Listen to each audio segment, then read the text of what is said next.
अस्सलाम वालेकुम। उम्मीद करता हूँ अल्लाह के करम से आप सब लोग ठीक ठाक होंगे और एक अच्छी ज़िंदगी गुजार रहे होंगे। तो आज जिस मौजू पर मैं आपसे बात करने जा रहा हूँ वो है जी ईमानदारी, दयानतदारी, लॉयल्टी।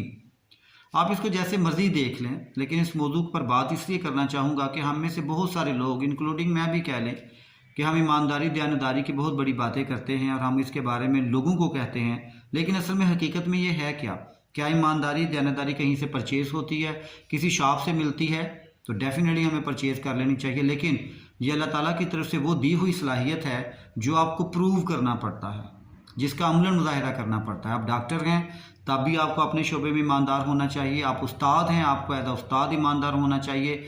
आप एक दुकानदार हैं, आपको दुकानदारी में ईमानदारी दिखानी चाहिए। कहीं पर भी किसी भी जगह पर आप जॉब कर रहे हो, ईमानदारी के बगैर वो जॉब कभी भी अच्छे अंदाज से नहीं हो सकती। तो इन तमाम बातों को कहने का मकसद ये था कि क्योंकि हमें इन तमाम चीज़ों का जब हम अल्लाह ताला के पास जाएंगे तो उसका हिसाब देना पड़ेगा। आप कहीं पर जॉब कर रहे हो, जो पैसे आपको मिल रहे हैं, क्या आपके पास ये प्रूफ है कि वो आपने ईमानदारी से कमाए? जो रिस्पॉन्सिबिलिटी आपको दी गई अगर आपने पूरी नहीं की तो इसका हिसाब देना पड़ेगा।